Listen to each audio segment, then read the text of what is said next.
Buenas, sean bienvenidos a un nuevo capítulo de Educultura Fuego Lento. En el día de hoy vamos a charlar sobre textos de distintas asignaturas pasados por una inteligencia artificial y luego se va a hablar sobre las inconsistencias encontradas en los mismos. Después se va a dar un espacio en donde se va a hablar de distintos aspectos que involucran la educación y el aprendizaje de hoy en día. Para dar comienzo, el primer texto que pasamos por la IA fue Modelos Pedagógicos del Sagatti. Creemos que la IA nos dio un resumen general y breve de lo que relata el texto, solamente mencionando los puntos a tratar sin hacer mención de lo que consideramos que es más importante del texto y lo que se trabajó en clase, que habla justamente sobre la relación docente-alumno, alumno-alumno y docente-docente.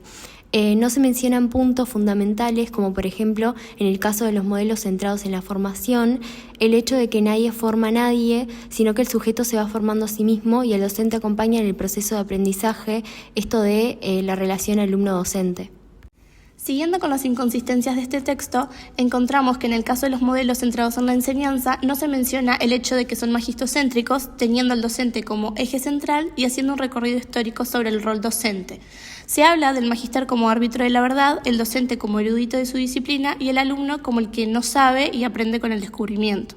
Tampoco se habla sobre el modelo centrado en el aprendizaje, donde el alumno es el centro y se enseña de forma activa, poniendo el foco entre el estudiante y el conocimiento. Habla del avance de las ciencias cognitivas y dice que lo más importante no es lo que se enseña, sino lo que se aprende. Es un proceso no lineal y es necesario aprender a aprender. En cuanto al resumen del texto Experiencia y Pasión de Jorge La Rosa, el resumen generado por la IA abarca las problemáticas trabajadas en clase, pero no hace énfasis en un aspecto de gran relevancia, como es la experiencia y la centralidad que tiene esta en la educación. En cuanto al resumen del texto de Aliaud, Enseñar hoy, Apuntes para la formación, encontramos que está bastante completo. Abarca los puntos importantes que se destacan en el texto. No menciona que este texto fue pensado en el momento de la pandemia, cuando fue afectada la presencialidad, cuestionando si realmente estábamos ausentes o no. Si bien el resumen hace referencia a los docentes como personas capaces de crear, de construir, no hace referencia a estos como artesanos, docentes de oficio, capaces de transformar, profesores que pueden y sepan hacer estrategias y nuevas formas de enseñar en las escuelas de hoy. En cuanto al resumen del texto de Cullen, Crítica de las razones de educar, temas de filosofía de la educación, encontramos que el resumen habla un montón sobre la educación ética y ciudadana, como educación pública, pero le falta hacer énfasis en el enseñar lo público a través de lo público, hablar de la escuela como espacio de vigencia de lo público, de lo que se debe enseñar y que es necesaria una transformación en el modelo educativo. En cuanto al texto de Giroux, los profesores como intelectuales transformativos, notamos que si bien el resumen sintetiza aspectos importantes sobre el texto, no profundiza sobre los mismos.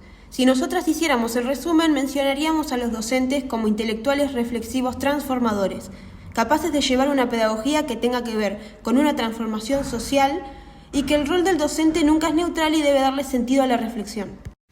En cuanto al texto de Pinot, ¿por qué triunfó la escuela? O la modernidad dijo, esto es educación, y la escuela respondió, yo me ocupo, la escuela como máquina de educar, 3 escritos sobre un proyecto de la modernidad, el resumen nos dice que el texto trata de la evolución de la educación en la modernidad. También menciona a la escuela como un símbolo, algo que es acertado y concreto, pero la IA deja fuera información importante como la obligatoriedad y legislación de la educación, que la escuela educa para el presente y genera un movimiento identitario. Tampoco menciona que la escuela como máquina de educar centrada en el modo capitalista se vuelve pública y por lo tanto deja de ser un privilegio de la clase alta. Cabe agregar que la escuela es sociedad y por ende lo que ocurre en la sociedad va a ocurrir en la escuela. Es el resultado lógico del desarrollo educativo, evolutivo y lineal de la humanidad. Al triunfar la escuela, triunfa la clase dominante, porque serán los que tomen las decisiones de qué se enseña. Siguiendo con este texto, el resumen tampoco menciona los 16 elementos que conforman el engranaje de esta máquina.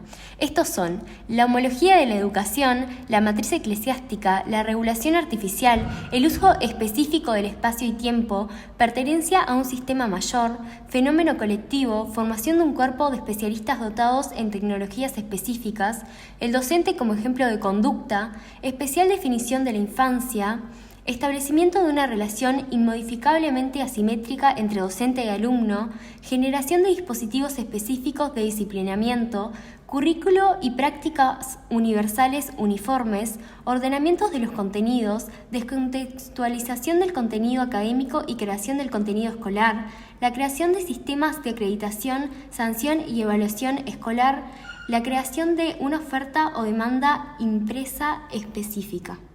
En cuanto al resumen del texto de Eisner, Educar la visión artística, la IA apunta a información muy concreta en cuanto a los conceptos principales del texto, pero no habla de enseñar arte como una herramienta para. Tampoco menciona las dos justificaciones que da Eisner de por qué enseñar arte. Estas son por una razón instrumental y por una justificación intrínseca y esencialista. Tampoco menciona que se tiene que educar en arte para no ser insensibles e ignorantes. También nos parece importante mencionar que Eisner da 3 argumentos sobre por qué enseñar arte. Los mismos son desarrollar la capacidad creativa, apreciación de las bellas artes y adquirir habilidades en la producción de formas artísticas. En cuanto al resumen del texto de Hernández, Educación artística para la comprensión de la cultura visual, si bien el resumen destaca la importancia de la comprensión en lugar de la experiencia y de la interpretación más que en la percepción, no hace alusión a la cultura visual como universo de significados, siendo las manifestaciones simbólicas parte importante de los objetos artísticos, ya que pueden informar a quienes los ven sobre ellos mismos y los temas relevantes en el mundo. En cuanto al resumen del texto de Acaso, la educación artística no son manualidades, el resumen menciona características de las microrevoluciones que menciona el texto, pero no especifica cuáles son ni todos sus contenidos, y consideramos que es importante saberlas. Estas son la incorporación del inconsciente, democracia en el aula, microrevolución desde la unidad cabeza y cuerpo, cuidado placentero y generar experiencias basadas en el aprendizaje. Para continuar con el podcast, vamos a darle lugar a algunas preguntas. ¿Qué significa educar en la actualidad? Respondiendo a esta pregunta, educar en la actualidad significa mucho más que transmitir conocimientos académicos. Incluye fomentar habilidades sociales, emocionales y prácticas, así como promover valores éticos y cívicos. Además, implica preparar a los estudiantes para enfrentarse a un mundo tecnológico, cultivando la creatividad, el pensamiento crítico y la capacidad de adaptarse a diferentes situaciones. ¿Cómo describen las prácticas de enseñanza? Para responder, las prácticas de enseñanza deben ser adaptativas. No podemos caer en la rutina. Esto significa que tienen que ser ajustadas constantemente. Debemos poder adaptarnos a los diferentes estilos y ritmos de aprendizaje que tienen nuestros estudiantes en el aula. Hay que tratar de que en el aula no se caigan recetas fijas, evitar que se cristalicen los métodos y los valores para llevar a cabo misiones de apertura hacia lo nuevo y lo diverso. Para lograr esto, hay que buscar generar placer y curiosidad en los alumnos, ya que estos generan la disciplina para organizar y pasar un buen momento de aprender. Es importante que el sujeto de aprendizaje, es decir, el alumno, se sienta cómodo, ya que si se genera placer, hay aprendizaje. Aunque de las malas experiencias también se aprende, pero para que un aprendizaje sea considerado como bueno, tiene que haber placer y motivación. Utilizar el tiempo inteligentemente sabiendo que hay que generar algo en el otro. Enseñar enfocándonos en las competencias, buscar que en vez de que memoricen datos, se priorice el desarrollo de habilidades y competencias claves para la comunicación, la colaboración, la creatividad y el pensamiento crítico del estudiante. Pensando en la escuela como sociedad, se busca formar ciudadanos por lo que se promueve que los estudiantes participen en su propio proceso de aprendizaje, fomentando la investigación, la resolución de problemas y el pensamiento crítico. Freire habla de alfabetizar para liberar, diciendo que la alfabetización es liberación. Debemos buscar la inclusividad, que todos los estudiantes, independientemente de sus capacidades, tengan acceso a una educación de calidad y equitativa. ¿Qué entienden por aprender? Respondiendo a esta pregunta, en la actualidad, aprender va más allá de solamente adquirir conocimientos, sino que va más a un proceso dinámico y continuo de construcción de significados personales y habilidades, adaptado a las necesidades y desafíos del mundo contemporáneo en el que vive el estudiante. O sea, que aprender en la actualidad implica un enfoque integral y flexible que prepara a los estudiantes para enfrentar los desafíos cambiantes y aprovechar las oportunidades de un mundo tecnológicamente avanzado. Aprender también implica tener la capacidad de cuestionarnos y poder reflexionar sobre nuestros saberes ya adquiridos. ¿Cómo entienden la función social del docente y o educador? Respondiendo a esta pregunta, generar experiencias basadas en el aprendizaje, es decir, aprender mediante experiencias y generar nuevos métodos para aprender. El rol del docente nunca es neutral y debe darle sentido a la reflexión. Docentes como intelectuales reflexivos, transformadores, capaces de llevar una pedagogía que tenga que ver con una transformación social. Estos creen en el diálogo, o sea que cuando piensan algo, lo comunican porque creen que puede ser dialogado. El reto que tiene el docente es transformar la sociedad. Este tiene la capacidad de transformador y de construir cambios. De acuerdo con Andrea Aliad, los agentes de enseñanza son denominados los artesanos de la enseñanza. Para que haya una buena enseñanza tiene que haber docentes de oficio, o sea que les guste enseñar. Que el rol docente sea creativo para enseñar, que tome algo de todo, de las diferentes experiencias, informaciones para crear algo nuevo para enseñar, que el docente evite la repetición y la transmisión-reproducción del contenido, que sea creativo. El docente le abre puertas al alumno hacia el conocimiento, saca el conocimiento de lo privado, le brinda el acceso a todos. La escuela coloca a un docente con un grupo, el docente le enseña a todos los mismos.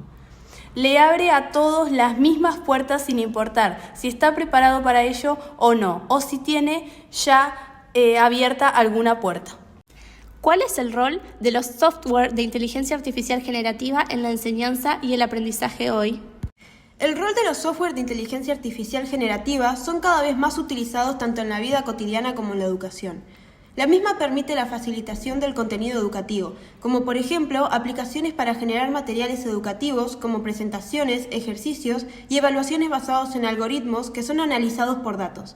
Es una herramienta que utilizándose de manera adecuada y sin abusar de la misma, puede resultar eficaz y productiva a la hora de enseñar y de comunicarse entre alumnos y alumno y docente, promoviendo la colaboración entre estudiantes, facilitando la comunicación, la discusión y el intercambio de ideas de manera efectiva y organizada en diferentes plataformas.